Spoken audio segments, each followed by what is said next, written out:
नमस्कार, India voice देख रहे हैं आप। मैं हूं आपके साथ दिनकर आनंद। बुलेटिन की शुरुआत करते हैं बड़ी खबर के साथ। सीधे रायपुर से खबर सामने आ रही है।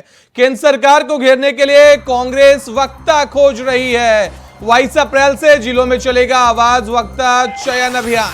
चुनावी साल में सरकार को घेरने के लिए कांग्रेस ने वक्ताओं की तलाश शुरू कर दी है। प्रदेश के सभी जिलों में कांग्रेस तेज तर्रार वक्ताओं का चयन करेगी। वक्ताओं के माध्यम से सरकार की गलत नीतियों पर प्रहार किया जाएगा। प्रदेश भर में 303 वक्ता खोजे जाएंगे। अहम जानकारी इस वक्त आपको इंडिया वॉइस पर साझा कर रहे हैं।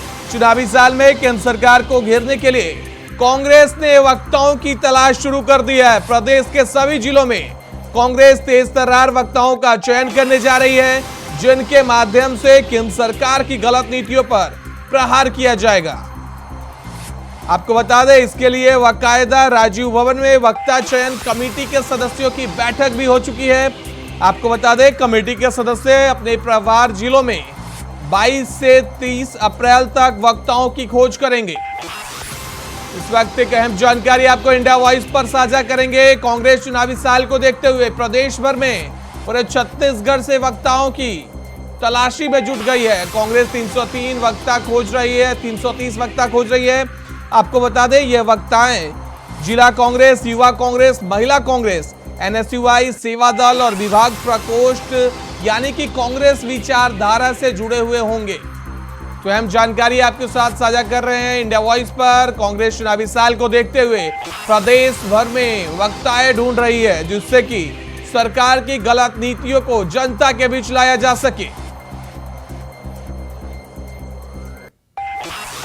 आपको बता दें, वक्ताओं से छत्तीसगढ़ सरकार की योजना है कि मोदी सरकार की वादा खिलाफी छत्तीसगढ़ की बेरोजगारी दर बनाम केंद्र की बेरोजगारी दर जैसे मुद्दों को सामने लाया जा सके।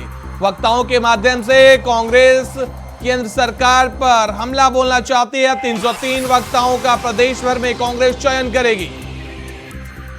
ये सारे वक्ताएं एनएसयूआई, कांग्रेस सेवा दल से जुड़े हुए होंगे, महिला कांग्रेस से जुड़े हुए होंगे। साथ ही आपको बता दें, प्रदेश में बीजेपी के आक्रमण का जवाब देने के लिए कांग्रेस ने विभागों और प्रकोष्ठों को भी जिम्मेदारी दी है।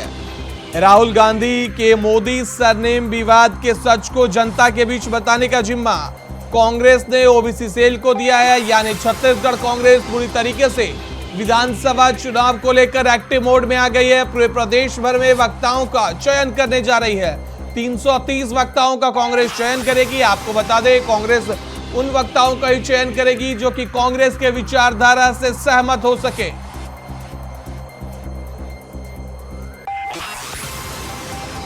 तो अहम जानकारी इस वक्त आपके साथ इंडिया वॉइस पर साझा कर रहे हैं। चुनावी साल को देखते हुए कांग्रेस एक्टिव मोड में आ गई है। केंद्र सरकार को घेरने के लिए कांग्रेस वक्ता खोज रही है। 22 अप्रैल से जिलों में आवाज वक्ता चयन अभियान चलाया जाएगा, जिसमें वक्ताओं से साक्षात्कार लेकर वक्ताओं को चयन किया जाएगा। आपको बता दें, साक्षात्कार के माध्यम से हर जिले में न्यूनतम 10 वक्ताओं का चयन किया जाएगा। इस तरह से प्रदेश भर में 303 वक्ताओं का चयन करेगी कांग्रेस। वक्ताओं के माध्यम से छत्तीसगढ़ की कांग्रेस सरकार। खबर पर ज्यादा जानकारी के लिए हमारे संवाददाता मनोज शुक्ला रायपुर से फोन लाइन पे जुड़ गए हैं। मनोज, क्या जानकारी निकलकर सामने आ रही है? कांग्रेस वक्ता ढूंढ रही है, क्या कांग्रेस में वक्ताओं की कमी हो गई? जी, आपको बताते चले कि चुनावी साल है और केंद्र सरकार को घेरने के लिए कांग्रेस लगातार कुछ न कुछ अपने तरीके से ये चाहती है कि छत्तीसगढ़ में मॉडल जो वो दिखा रही है पूरे देश में वो बरकरार रहे, जिसे लेकर कांग्रेस ने प्रदेश स्तर पर प्रवक्ताओं की तलाश जारी कर रखी है जी। और यहाँ पे कल एक बैठक हुई थी कांग्रेस की, जिसे लेकर सभी जिलों में कांग्रेस से तर्रार वक्ताओं का चयन कर रही है। वक्ताओं के चयन का माध्यम क्या होगा? किन पैरामीटर्स को देखते हुए वक्ताओं का चयन किया जाएगा? क्या वो वक्ता बोलने में अच्छे होने चाहिए या कांग्रेस की विचारधारा से सहमत होने चाहिए? जी, कांग्रेस की विचारधारा के साथ साथ केंद्र सरकार की गलत नीतियों पर प्रहार कर सके, ऐसे वो प्रवक्ताओं की तलाश कर रही है। इसके लिए उसने एक कमेटी का गठन भी कांग्रेस ने किया है। कमेटी के सदस्य अपने प्रभार में 22 से 23 अप्रैल तक ये चुनावी प्रक्रिया करेंगे। 10 प्रवक्ताओं को नियुक्त करने का इन लोगों ने अपना एक क्राइटेरिया बनाया हुआ है। जी, तो अब इस पर एक तरफ से सवाल भी खड़े होने लगे हैं कि क्या कांग्रेस में वक्ताओं की कमी हो गई? पूरे प्रदेश भर से अचानक से 303 वक्ताओं का चयन क्या दर्शाता है? जी, स्वाभाविक सी बात है कि भाजपा जो है इसे लेकर कटाक्ष कर रही, आरोप लगा रही है कि कांग्रेस के पास प्रवक्ताओं की कमी आ गई है। लेकिन जिसे लेकर चयन समिति के जो संयोजक है सुशील आनंद शुक्ला जी ने बताया कि हमारे तरफ से ऐसा कुछ नहीं है। हम प्रवक्ताओं को इसलिए कर रहे हैं कि केंद्र सरकार की जो विफल योजनाएं हैं उनके बारे में हम जनता को अवगत कराने के लिए हम ऐसा कार्य कर रहे हैं। जी, खबर सामने यह भी आ रही है कि कांग्रेस ने एक अलग से ओबीसी और एसटी को लुभाने के लिए एक अलग प्रकोष्ठ बनाया है। तो क्या ये ओबीसी और एसटी को लुभाने का जिक्र तब आया जब राहुल गांधी पर ओबीसी के अपमान का आरोप लगा? जी जी जी, स्वाभाविक बात है कि ओबीसी का यहाँ पे 1% ज्यादा है, जिसे देखते हुए ओबीसी को लुभाने के लिए कांग्रेस और साथ साथ बीजेपी अपने तरफ से अटकाएंगे। जी, बहुत बहुत धन्यवाद मनोज शुक्ला हमारे साथ जुड़ने के लिए, खबर पे ज्यादा जानकारी देने के लिए। तो कांग्रेस चुनावी साल को देखते हुए वक्ताओं को खोजने में लग गई है। प्रदेश भर से 303 वक्ताओं का चयन किया जाएगा, सभी जिलों में चयन किया जाएगा। बाकायदा इसके लिए कांग्रेस ने एक कमेटी भी गठित कर ली है।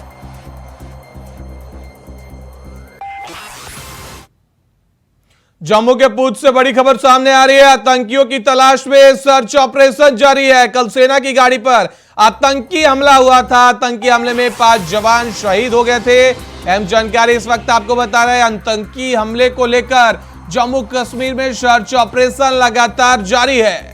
दिल्ली से एनआईए की टीम भी जम्मू कश्मीर पहुंच चुकी है, लगातार अलर्ट मोड पर है सुरक्षा बल और लगातार सर्च ऑपरेशन चलाया जा रहा है। ड्रोन के माध्यम से सर्च ऑपरेशन चलाया जा रहा है। आपको बता दें कल सेना की गाड़ी पर आतंकी हमला हुआ था जिसमें 5 जवान शहीद हो गए थे। अहम जानकारी इस वक्त इंडिया वॉइस पर आपके साथ साझा कर रहे हैं। जम्मू कश्मीर के पूंछ में आतंकियों की तलाश में सर्च ऑपरेशन लगातार जारी है। दिल्ली से एनआईए की टीम भी जम्मू कश्मीर पहुंच चुकी है। जम्मू कश्मीर के पूंछ इलाके में एनआईए भी अब मामले की जांच तेजी से करने में जुट गई है। जम्मू के पूंछ से बड़ी खबर आपको बता रहे हैं। आतंकियों की तलाश में सर्च ऑपरेशन जारी है। हर जगह सुरक्षा बल तलाश में जुटे हुए हैं। आतंकियों के सर्च ऑपरेशन जारी है। आपको बता दें ड्रोन के माध्यम से भी सर्च ऑपरेशन जारी है। कल आतंकी हमले में 5 जवान शहीद हो गए थे, जिसके बाद सुरक्षा बल अलर्ट मोड पर है। दिल्ली से एनआईए की टीम भी जम्मू कश्मीर के पूंछ पहुंच चुकी है। पीछे देखो, पीछे पीछे। तो अहम जानकारी आपके साथ साझा कर रहे हैं। आतंकियों की तलाश में सुरक्षा बलों ने सर्च ऑपरेशन जारी कर दिया है। लगातार सुरक्षा बल हर इलाके में जाकर अलर्ट मोड पर कर रहे हैं। नागरिकों को भी साथ ही तलाशी कर रहे हैं। राजस्थान के मुख्यमंत्री अशोक गहलोत ने नागरिक सेवा दिवस पर मुख्यमंत्री लोक सेवा उत्कृष्टता पुरस्कार वितरण समारोह में शिरकत करते हुए कार्यक्रम को संबोधित किया, जिसमें उन्होंने मोदी सरकार पर तंज कसते हुए कहा कि आज देश में जो कुछ हो रहा है उससे हमें चिंता रहती है। एजेंसियां दबाव में हैं या शुभ संकेत नहीं है और आपकी भूमिका हर जगह नजर आती है। अगर देश दबाव में चलेगा तो यह देश हित में नहीं है। आज हमें चिंता न लेनी। देश में जो कुछ हो रहा है, दबाव है, एजेंसी है, उसमें आप लोग भी आते हो, चाहे वो जुडिशरी हो, चाहे वो income tax, ED, CBI, election commission. ये शुभ संकेत नहीं है देश के लिए और आपकी भूमिका हर जगह नजर आती है। दबाव में अगर देश चलेगा तो देश हित के अंदर नहीं है। साल की परफॉर्मेंस रही है और जो 5 साल चल रहा है उसमें अगर तमाम एमएलए संतुष्ट हो तो पब्लिक का फीडबैक। आम लोग मिलते हैं वो ये बात करते हैं। तो मैं कह सकता हूँ इस बार सरकार वापस रिपीट होने जा रही है।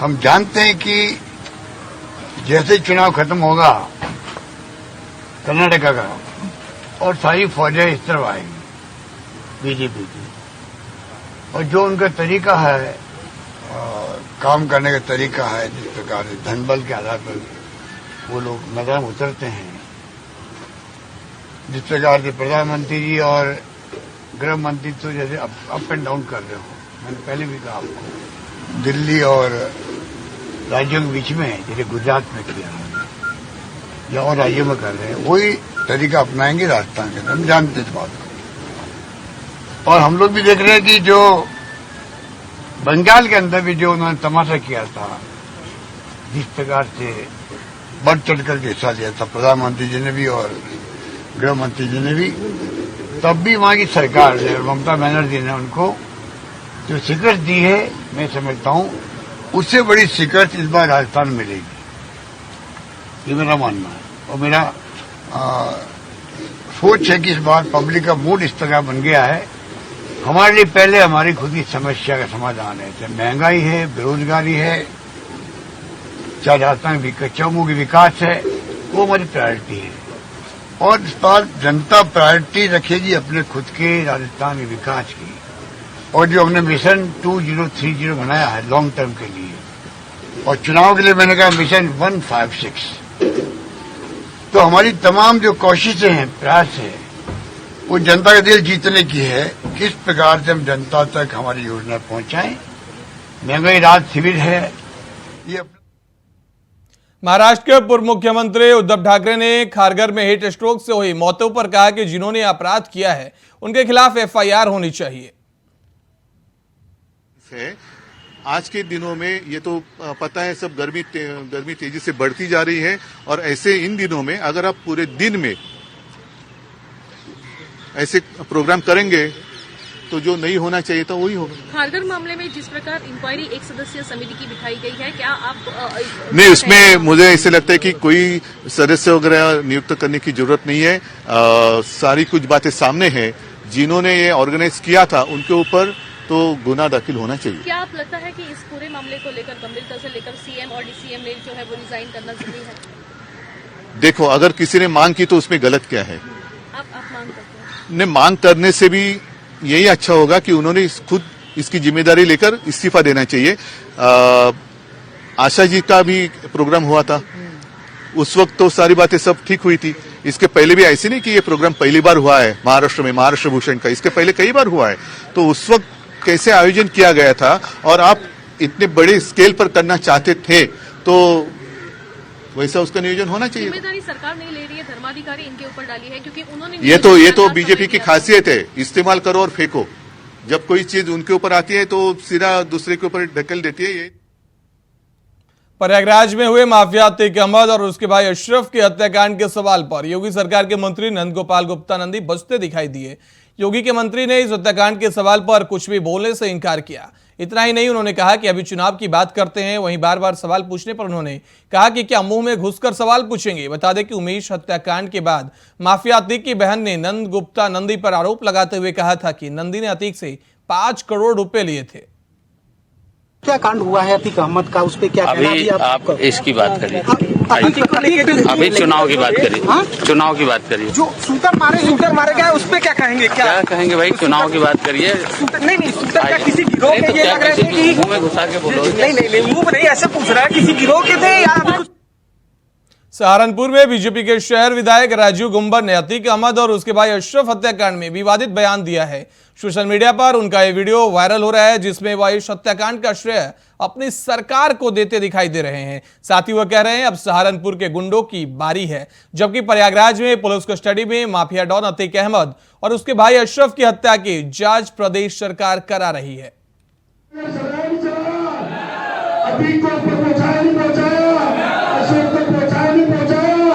तो सहारनपुर में भी गुंडों को बाहर बनाना है, और डॉक्टर अजय सिंह को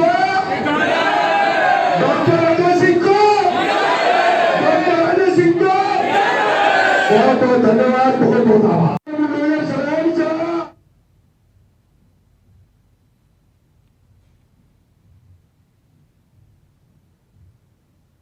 बुलंदशहर में पुलिस और बदमाशों के बीच मुठभेड़ हो गई। बता दें कि बदमाश पर 10,000 का इनाम घोषित था। जहां मुठभेड़ में बदमाश के पास से एक तमंचा, कारतूस और मोटरसाइकिल बरामद की गई है, तो वहीं बदमाश का एक साथी मौके से फरार होने में कामयाब हो गया। काफी लंबे समय से पुलिस इस इनामी बदमाश की तलाश में जुटी थी।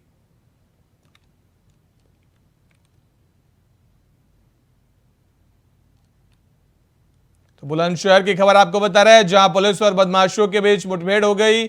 आपको बता दें, पुलिस ने बदमाशों से अवैध तमंचा बरामद किया है। संभल में अवैध नर्सिंग होम में ऑपरेशन करने वाले 2 डॉक्टरों सहित 12 लोगों के खिलाफ एफआईआर दर्ज कराई गई है। आपको बता दें कि ऑपरेशन के बाद एक महिला की मौत हो गई थी, जहां मामले की शिकायत डीएम से की गई, जिसके बाद डीएम के आदेश पर डिप्टी कलेक्टर और स्वास्थ्य विभाग के नोडल अधिकारी ने अवैध नर्सिंग होम पर छापेमार कार्रवाई की और नर्सिंग होम को सील कर दिया। संभल की खबर आपको बता रहे, जहां अवैध नर्सिंग होम पर कार्रवाई की गई है। डीएम के आदेश पर यह कार्रवाई की गई है। डीएम के आदेश पर छापेमारी हुई। 2 डॉक्टरों के खिलाफ एफआईआर दर्ज की गई है।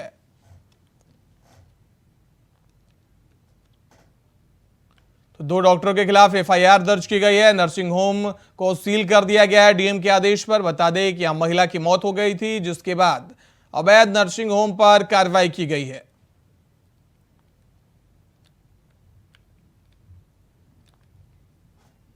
मुख्यमंत्री बाबूलाल मरांडी ने झारखंड में 450 करोड़ की शराब घोटाले को लेकर आज एक प्रेस कॉन्फ्रेंस कर कहा कि झारखंड में छत्तीसगढ़ की तर्ज पर इस शराब का एक बहुत बड़ा घोटाला हुआ है, जिसमें सरकार को 4.30 करोड़ यानी कि 4.5 करोड़ के राजस्व का नुकसान होने जा रहा है। उन्होंने कहा कि मैंने 1 वर्ष पूर्व इसको लेकर मुख्यमंत्री हेमंत सोरेन को आगाह किया था, लेकिन किसी तरह से झारखंड में यह सारा खेल रचा जा रहा है और छत्तीसगढ़ के कंपनी को और उनके सपनों को साथ मिलकर यह सारा खेल रचा जा रहा है। पूर्व मुख्यमंत्री बाबूलाल मरांडी ने यह भी कहा कि छत्तीसगढ़ में ईडी की कार्रवाई हुई है और उसकी आंच जो है झारखंड तक भी पहुंची है।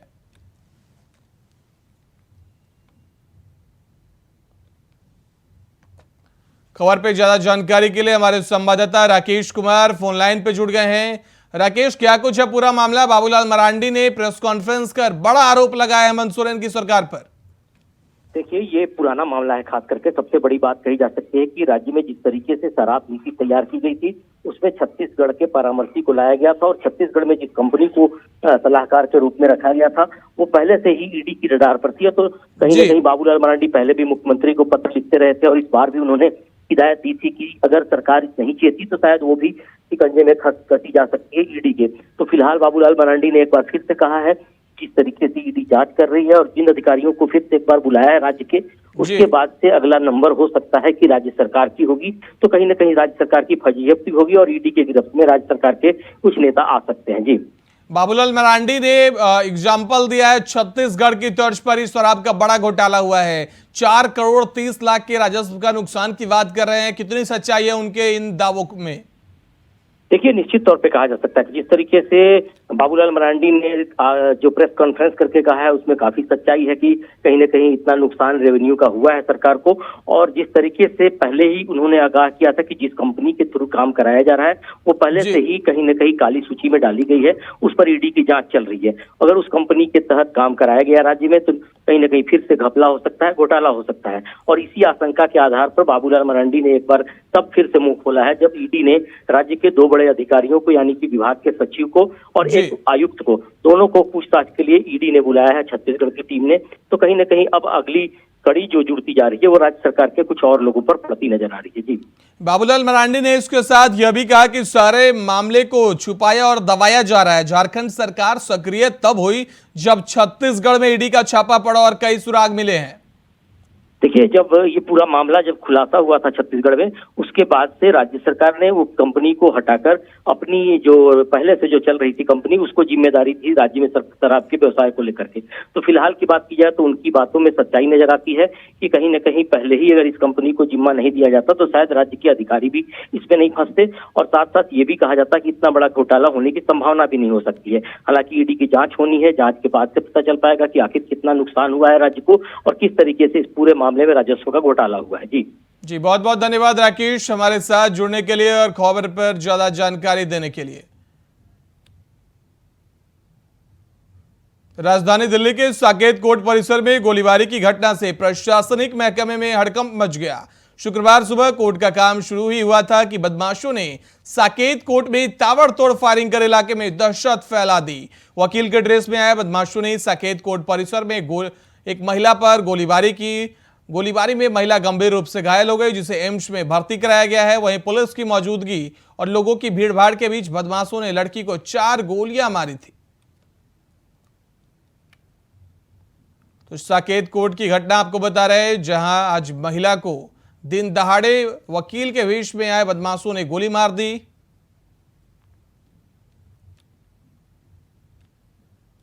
साकेत कोर्ट की घटना आपको बता रहे हैं, जहां महिला आज गवाही देने आई थी, जिस पर गोलीबारी की गई है। दिल्ली के साकेत कोर्ट में फायरिंग पर मुख्यमंत्री केजरीवाल ने ट्वीट का निशाना साधा है। केजरीवाल ने लिखा है, दिल्ली में कानून व्यवस्था पूरी तरह से चरमरा गई है। दूसरे के कामों में अड़चन के बजाय काम पर ध्यान देना चाहिए। अगर नहीं संभलता तो इस्तीफा दे देना चाहिए। केजरीवाल ने ट्वीट कर लिखा है, लोगों की सुरक्षा राम भरोसे नहीं छोड़ी जा सकती है। मुख्यमंत्री अरविंद केजरीवाल ने ट्वीट कर केंद्र सरकार पर निशाना साधा है। आपको बता दें, दिल्ली पुलिस गृह मंत्रालय के अंतर्गत आती है और इस पर केजरीवाल ने निशाना साधा है। केजरीवाल ने कहा कि अगर नहीं संभलता तो इस्तीफा दे देनी चाहिए। कानून व्यवस्था पूरी तरह से चरमरा गई है। दूसरों के कामों में अड़चन डालने, हर बात पर गंदी राजनीति करने की बजाय सबको अपने अपने कामों पर ध्यान देना चाहिए। उन्होंने नसीहत भी दिया है और कहा कि अगर नहीं संभलता तो इस्तीफा दे देनी चाहिए ताकि कोई और कर ले। लोगों की सुरक्षा राम भरोसे पर नहीं छोड़ी जा सकती है। केजरीवाल ने ट्वीट कर केंद्र सरकार पर निशाना साधा है। साकेत कोर्ट में फायरिंग पर मुख्यमंत्री केजरीवाल ने ट्वीट किया है। आपको बता दें, आज सुबह साकेत कोर्ट में गवाही के लिए आई महिला पर बदमाशों ने फायरिंग की, जिसमें महिला गंभीर रूप से घायल हो गई। महिला को एम्स में भर्ती कराया गया है। वहीं मामले पर अब मुख्यमंत्री अरविंद केजरीवाल ने ट्वीट कर निशाना साधा है केंद्र सरकार पर। दिल्ली में कानून व्यवस्था पूरी तरीके से चरमरा गई है। दूसरों के कामों में अड़चन करने और हर बात पर गंदी राजनीति करने की बजाय अपने अपने कामों पर ध्यान देना चाहिए। केजरीवाल ने लिखा है, लोगों की सुरक्षा राम भरोसे नहीं छोड़ी जा सकती।